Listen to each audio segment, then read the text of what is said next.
guys আমি হলো পরীক্ষা ফেল করছি ভাবছেন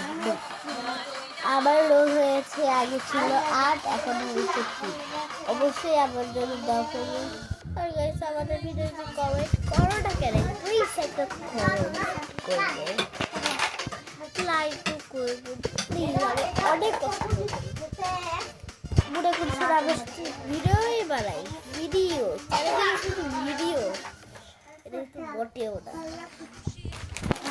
আমরা করি ভিডিও কেউ বেশি করি পড়াশোনা বুঝলে তার তো বুঝবো না অবশ্যই ভিডিও যারা দেখে ভিউজ অনেক হয় কিন্তু লাইক হয় না প্লিজ একটা লাইক কমেন্ট আবার শেয়ার করতে ভুলবে না বাই বাই